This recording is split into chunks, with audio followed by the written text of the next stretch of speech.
সুপ্রিয় দর্শক, আসসালামু আলাইকুম। জানিয়ে দিচ্ছি আমাদের হাতে থাকা সর্বশেষ আপডেট। আর বরাবরের মতো সর্বশেষ আপডেট জানাতে আপনাদের পাশে আমি সাইমন সুজন। মুসলিম উম্মাহ, বিশ্ব রাজনীতি, বাংলাদেশের ভবিষ্যৎ ও সামরিক বিষয়ের সকল ভিডিও পাবেন এখানে। ভারতীয় দাদাগিরি শূন্যের কোটায়, বাংলাদেশের ভয়ঙ্কর যুদ্ধ বিমান ফাঁদ, আকাশে ঝড় তুলতে আসছে J-10C। ঢাকার আকাশে তখন নেমেছে নিঃশব্দ রাত, কুর্মিটোলা বিমান ঘাঁটির বাতাসে হালকা কুয়াশা, আর সেই কুয়াশার ভেতরে রাডারের লালচে আলো জ্বলছে টিম টিম করে। রানওয়ের এক প্রান্তে নীলচে আলোর ছায়ায় দাঁড়িয়ে আছে নতুন এক যুদ্ধ বিমান, চীনের তৈরি J-10C। বিমানের পাশে দাঁড়িয়ে আছেন এক তরুণ পাইলট তন্ময়, হাতে হেলমেট, চোখে উত্তেজনা। তার সামনে দাঁড়িয়ে আছেন উইং কমান্ডার রাশেদ। ধীর গলায় বললেন, তুমি জানো এই বিমানটা শুধু যুদ্ধবিমান না, এটা এক যুগের প্রতীক। কিন্তু এর গতি তোমার প্রশিক্ষণের চেয়ে 3 গুণ বেশি। ভুল করলে শুধু তোমার মৃত্যু নয়, রাষ্ট্রের লজ্জাও আকাশে ভেসে উঠবে। তন্ময় মাথা নিচু করে বলল, স্যার, আমি জানি। রাশেদ হেসে ফেললেন, তুমি জানো না, কিন্তু আজ থেকেই জানতে শুরু করবে। রানওয়ে জুড়ে আলো জ্বলে উঠল, ইঞ্জিনের গর্জনে কেঁপে উঠল পুরো ঘাঁটি। বাংলাদেশের ইতিহাসে প্রথমবারের মতো এক তরুণ পাইলট প্রস্তুত হল সেই যুদ্ধ বিমানের জন্য, যার গতির শব্দ কেউ হার মানায়। কিন্তু প্রশ্ন রয়ে গেল, এই যুদ্ধ বিমান কি কেবল আকাশে উড়বে, নাকি ভবিষ্যতের কূটনীতির নতুন অধ্যায় রচনা করবে? সাম্প্রতিক ঘোষণার পর থেকেই দক্ষিণ এশিয়ার সামরিক মানচিত্রে এক অদ্ভুত উদ্যাপ ছড়িয়ে পড়েছে। বাংলাদেশ $2.2 বিলিয়ন ব্যয়ে প্রায় 20টি J-10C যুদ্ধ বিমান ক্রয়ের সিদ্ধান্ত নিয়েছে চীনের কাছ থেকে। এর সঙ্গে যুক্ত রয়েছে প্রশিক্ষণ, লজিস্টিক ও কিলচেন অবকাঠামো উন্নয়ন। এটি নিছক একটি ক্রয় নয়, এটি বাংলাদেশের বিমান শক্তির পুনর্জন্ম। দীর্ঘদিন ধরে বাংলাদেশ বিমান বাহিনী আধুনিক প্রযুক্তিতে পিছিয়ে ছিল, এখন সেই শূন্যতা পূরণ হতে যাচ্ছে। কিন্তু সবকিছুর কেন্দ্রে রয়েছে একটি প্রশ্ন, যুদ্ধ বিমান পাওয়া মানে কি যুদ্ধের সম্পূর্ণ প্রস্তুতি? না, যুদ্ধ বিমান হল যন্ত্র, প্রাণ সঞ্চার করে মানুষ, আর সেই মানুষটিকেই গড়তে হয় ধীরে নিখুঁতভাবে। বাংলাদেশের বর্তমান ট্রেনার বিমানগুলো সাবসনিক, গতি ঘন্টায় 700 থেকে 800 কিলোমিটার। অন্যদিকে J-10C ছুটে চলে 2600 কিলোমিটার বেগে। এই ব্যবধান শুধুই সংখ্যার নয়, এটি দক্ষতা, মানসিক প্রস্তুতি ও প্রযুক্তিগত বোঝাপড়ার ব্যবধান। যুদ্ধ বিমানের ককপিটে বসলে সময় অন্যরকম চলে। 1 সেকেন্ডের ভুল মানে জীবন মৃত্যুর সীমারেখা। একটি সাবসনিক ট্রেনার থেকে সুপারসনিক যুদ্ধ বিমানে রূপান্তর অনেকটা সাইকেল চালানো থেকে রকেট চালানোই উত্তরণ। রাশিয়ার Yak-130 একসময় বাংলাদেশের জন্য ছিল যথেষ্ট, কিন্তু সেটি ছিল রুশ প্রযুক্তির সঙ্গে সামঞ্জস্যপূর্ণ। চীনের প্ল্যাটফর্মে স্থানান্তরের পর সেটি আর প্রাসঙ্গিক নয়। চীনের যুদ্ধ বিমানগুলো ভিন্ন নকশায় তৈরি, তাদের ককপিট, ফ্লাইট কন্ট্রোল, সেন্সর এবং রাডার সম্পূর্ণ ভিন্নভাবে কাজ করে। একজন পাইলট যদি এসব সিস্টেমে অভ্যস্ত না হয়, তাহলে আকাশে তার প্রতিটি সিদ্ধান্ত বিপদ ডেকে আনবে। অতএব বাংলাদেশের জন্য এখন সবচেয়ে জরুরি বিষয় হল উন্নত সুপারসনিক প্রশিক্ষণ ব্যবস্থা প্রতিষ্ঠা করা। এই ব্যবস্থার কেন্দ্রবিন্দু হতে পারে JL-10 ফ্যালকন, যা চীনের তৈরি 4.5 ও পঞ্চম প্রজন্মের যুদ্ধ বিমানের ট্রেনার প্ল্যাটফর্ম। এই বিমানে প্রশিক্ষণ নিলে একজন পাইলট একই সঙ্গে J-10C, J-20 এবং ভবিষ্যতে স্টিলথ যুদ্ধ বিমান পরিচালনায় দক্ষ হয়ে উঠতে পারে। যুগের ইতিহাসে অনেক রাষ্ট্র আছে যারা প্রযুক্তিগতভাবে এগিয়ে থেকেও যুদ্ধে হেরেছে, কারণ অস্ত্রের শক্তি নয়, অস্ত্র ব্যবহারের দক্ষতাই আসল শক্তি। বাংলাদেশ এখন সেই বাস্তবতার মুখে দাঁড়িয়ে। J-10C যুদ্ধবিমান কেনা এক বড় পদক্ষেপ, কিন্তু সেটিকে পুরোপুরি কার্যকর করতে হলে প্রয়োজন এমন পাইলট যারা মেশিনের প্রতিটি নড়াচড়াকে নিজের শ্বাসের মতো বুঝবে। বাংলাদেশ বিমান বাহিনীর দীর্ঘ অভিজ্ঞতা দেখায় যত উন্নত যুদ্ধ বিমানই হাতে আসুক, দক্ষ পাইলট ছাড়া সেটি কেবল লোহার পাখি। যুদ্ধবিমানের প্রতিটি সেকেন্ড, প্রতিটি গতিপথ, প্রতিটি ম্যানোভার সবকিছুই নির্ভর করে প্রশিক্ষণের গভীরতার ওপর। পাইলটকে এমনভাবে তৈরি করতে হয় যেন সে আকাশের প্রতিটি অনিশ্চয়তাকে অনুভব করতে পারে। বর্তমান ব্যবস্থায় বাংলাদেশের বেসিক ফ্লাইট ট্রেনিং ভালোভাবে হয়, কিন্তু অ্যাডভান্স ট্যাকটিক্যাল এবং লিভ ইন ফাইটার ট্রেনিং ধাপেই ঘাটতি প্রকট। এখানেই JL-10 হয়ে উঠতে পারে গেম চেঞ্জার।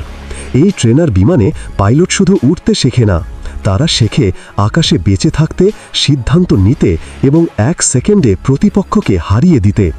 এই বিমানে digital cockpit, high speed simulation এবং মডার্ন ফ্লাইওভার সিস্টেম রয়েছে, যা পাইলটকে বাস্তব যুদ্ধের অভিজ্ঞতা দেয়। প্রশিক্ষণ শেষে একজন পাইলট যদি হঠাৎ যুদ্ধের মধ্যে পড়ে, তখন তার প্রতিক্রিয়া হবে স্বাভাবিক, কারণ তার মস্তিষ্ক ইতিমধ্যেই এমন পরিস্থিতির শতবার অনুশীলন করেছে। J-10-এর আরেকটি বিশেষত্ব হল এটি শুধুমাত্র প্রশিক্ষণ প্ল্যাটফর্ম নয়, প্রয়োজনে এটি লাইট কমব্যাট রোলে ব্যবহার করা যায়।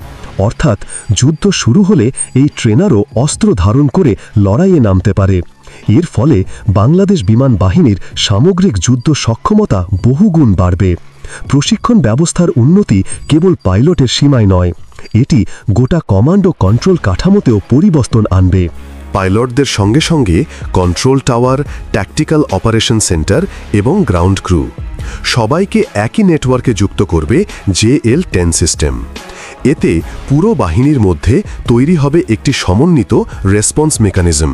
অর্থাৎ প্রশিক্ষণ কেবল পাইলট তৈরি করবে না, এটি একটি নতুন যুগের যুদ্ধ দর্শন তৈরি করবে, যেখানে প্রতিটি পাইলট একটি সচল সেন্সর আর পুরো বাহিনী একটি জীবন্ত নেটওয়ার্ক।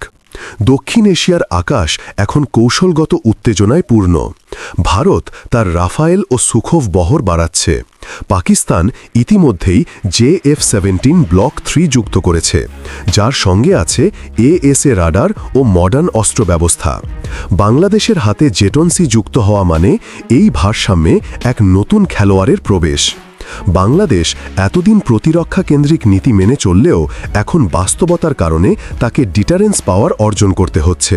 অর্থাৎ আক্রমণ নয়, কিন্তু প্রতিরোধের সক্ষমতা এমন পর্যায়ে নিয়ে যাওয়া যাতে শত্রু ভাবলেই ভয় পায়। এখানেই JL-10-এর গুরুত্ব সবচেয়ে বেশি।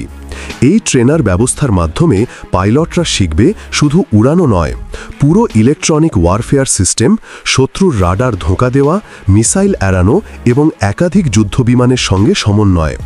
এই সমন্বয়েই বাংলাদেশকে ভবিষ্যতের কিল চেন ইন্টিগ্রেশন ব্যবস্থায় নিয়ে যাবে, যেখানে radar, command centre, missile unit ও পাইলট সব একসঙ্গে একটি নেটওয়ার্কে কাজ করবে। যুদ্ধবিমান কেনা মানে কূটনৈতিক সম্পর্কের নতুন অধ্যায়। প্রত্যেক যুদ্ধবিমান একটি রাজনৈতিক পতাকা বহন করে। রাফায়েল মানে ইউরোপীয় সংযোগ, F-6 মানে আমেরিকান আস্থা, J-10C মানে চীনার জোট। বাংলাদেশের এই সিদ্ধান্ত তাই শুধু প্রতিরক্ষা নয়, এটি এক কৌশলগত ঘোষণা। এটি বোঝায় যে দেশটি এখন আর কারো ছত্রছায়ায় নয়, নিজস্ব কৌশলগত ভারসাম্যের পথে হাঁটছে। এই পথ কঠিন, কারণ পশ্চিমা শক্তিগুলো কখনোই চায় না চীনার প্রযুক্তি দক্ষিণ এশিয়ায় গভীরভাবে প্রবেশ করুক। কিন্তু বাংলাদেশ জানে আধুনিকতার মাপ প্রযুক্তি নির্ভর রাজনীতি নয়। চীনের অফার তাই এক ধরনের কৌশলগত স্বাধীনতা। এটি কোনো দেশের ওপর নির্ভরতা নয়, বরং নিজস্ব নকশায় প্রতিরক্ষা করা। বাংলাদেশ এখন সেই পথে হাঁটছে যেখানে অস্ত্র নয়, পরিকল্পনাই প্রধান। বাংলাদেশ এখন এমন এক পর্যায়ে যেখানে প্রতিরক্ষা আর সীমান্ত রক্ষায় সীমাবদ্ধতা নেই। এটি হয়ে উঠেছে ভবিষ্যতের প্রযুক্তি ও কৌশলের পরীক্ষাগার। JL-10 যুক্ত হলে সেটি কেবল পাইলট প্রশিক্ষণের নতুন অধ্যায় নয়, বরং বাংলাদেশের আকাশযুদ্ধ কৌশলকে 20 বছরের জন্য এগিয়ে নিয়ে যাবে। এই বিমান দিয়ে প্রশিক্ষণ নেওয়া মানে পাইলটকে একযোগে J-10C, J-20, এমনকি ভবিষ্যতের স্টেলথ ফাইটার J-35-এর ককপিটের জন্য প্রস্তুত করা। এটি এমন এক মাল্টি জেনারেশন ট্রানজিশন প্ল্যাটফর্ম, যেখানে এক প্রজন্মের যুদ্ধবিমান থেকে পরের প্রজন্মে দক্ষতা স্থানান্তর ঘটে স্বাভাবিক ধারায়। বাংলাদেশের ফোর্সেস গোল 2030 পরিকল্পনায় এখন মূল ফোকাস কেবল যুদ্ধ নয়, প্রতিরোধ। প্রতিরোধ মানে ভয় দেখানো নয়, বরং এমন এক ক্ষমতা অর্জন করা যাতে সম্ভাব্য শত্রুও জানে যে আক্রমণ করলে তার মাস দিতে হবে ভয়াবহভাবে। এই প্রতিরোধ নীতির কেন্দ্রেই রয়েছে আকাশের নিয়ন্ত্রণ, আর সেই নিয়ন্ত্রণের চাবিকাঠি JL-10। একটি পূর্ণাঙ্গ এয়ার ওয়ারফেয়ার ট্রেনিং কমান্ড স্থাপন এখন সময়ের দাবি। এতে থাকবে simulation centre, electronic warfare school, cyber warfare lab এবং ফ্লাইট টেস্ট রেঞ্জ। JL-10-এর মাধ্যমে এই পুরো ব্যবস্থাকে কার্যকরভাবে পরিচালনা করা সম্ভব। এটি শুধু পাইলট নয়, পুরো বাহিনীকে একীভূত করার ব্যবস্থার আওতায় আনবে। আরও বড় কথা, এই উদ্যোগ বাংলাদেশের প্রতিরক্ষা শিল্পকেও এক নতুন মাত্রা দেবে। স্থানীয় কারিগরি জনবল, প্রকৌশলী এবং টেকনিশিয়ানদের অংশগ্রহণ বাড়বে। ধীরে ধীরে মেড ইন বাংলাদেশ উপাদানও যুক্ত হতে পারে প্রশিক্ষণ বিমানের রক্ষণাবেক্ষণ ও সফটওয়্যার কনফিগারেশনে। বাংলাদেশ যদি এই পরিকল্পনা সফলভাবে বাস্তবায়ন করে, তাহলে ভবিষ্যতের J-35 বা পরবর্তী প্রজন্মের যুদ্ধবিমান হাতে পেতে নতুন করে প্রশিক্ষণ নিতে হবে না। পাইলটদের মানসিক ও প্রযুক্তিগত প্রস্তুতি তখন থেকেই তৈরি হয়ে যাবে। এর ফলাফল কেবল সামরিক নয়, কূটনৈতিকও। একটি প্রযুক্তি নির্ভর আত্মনির্ভর বিমান বাহিনী মানে আন্তর্জাতিক পরিসরে একটি স্বাধীন সিদ্ধান্ত গ্রহণক্ষম রাষ্ট্র। পশ্চিমা কিংবা পূর্ব কোনো জোটের ছায়া নয়, বরং নিজস্ব আত্মবিশ্বাসে দাঁড়ানো এক বাংলাদেশ। এই আকাশ এখন শুধু যুদ্ধের মঞ্চ নয়, এটি বাংলাদেশের আত্মমর্যাদার প্রতীক, যেখানে প্রতিটি বিমান, প্রতিটি পাইলট, প্রতিটি প্রযুক্তি একটাই বার্তা দেয়: আমরা প্রস্তুত, আমরা স্বাধীন, আমরা নিজেদের আকাশ নিজেরাই রক্ষা করব। রাত প্রায় 2টা, ক্যান্টনমেন্ট নিঃশব্দ। JL-10 ফ্যালকনের প্রোটোটাইপ রানের ওপর দাঁড়িয়ে। ককপিটে বসেছেন তন্ময়, যে ছিল প্রথম দৃশ্যের সেই তরুণ পাইলট। তার চোখে এখন আর ভয় নেই, আছে অভিজ্ঞতার আলো। ইঞ্জিন চালু হলো, ঘূর্ণির শব্দে কাঁপছে বাতাস। কন্ট্রোল টাওয়ার থেকে ভেসে এলো নির্দেশ: পারমিশন গ্রান্টেড, টেক অফ। বিমানটি মাটি ছাড়ল, নীলচে ধোয়ার ভেতর অদৃশ্য হলো তার ছায়া। রাডারে একটি বিন্দু ঊর্ধ্বগামী। তন্ময় এখন 1700 কিলোমিটার গতিতে উড়ছে। তার নিচে নিস্তব্ধ ঢাকা শহর। রেডিওতে মেজর রাশেদের কণ্ঠ: তুমি এখন উড়ছো না, তুমি বাংলাদেশের ভবিষ্যৎকে বহন করছো। বিমানটি ক্রমে মেঘের ভেতর ঢুকে যায়। বজ্রপাতের আলোয় এক মুহূর্তের জন্য দেখা যায় বিমানের ডানায় লেগে আছে বাংলাদেশের পতাকা। তারপর অন্ধকার, কিন্তু সেই অন্ধকারের ভেতরেই জেগে উঠছে নতুন এক আলোর রেখা। বাংলাদেশের আকাশ আর আগের মতো নেই। এটি এখন এক প্রস্তুত জাতির আকাশ, যেখানে যুদ্ধ নয়, প্রস্তুতি শান্তির সবচেয়ে বড় নিশ্চয়তা। সুপ্রিয় বন্ধুগণ, আপনার মূল্যবান মতামত জানিয়ে দিন আমাদের কমেন্ট বক্সে। সেই সাথে আমাদের চ্যানেল সাবস্ক্রাইব করতে মোটেও ভুলবেন না, যাতে এমন সব গুরুত্বপূর্ণ বিশ্লেষণ আপনার কাছে পৌঁছাতে পারে। Thanks for watching my video. আল্লাহ হাফেজ।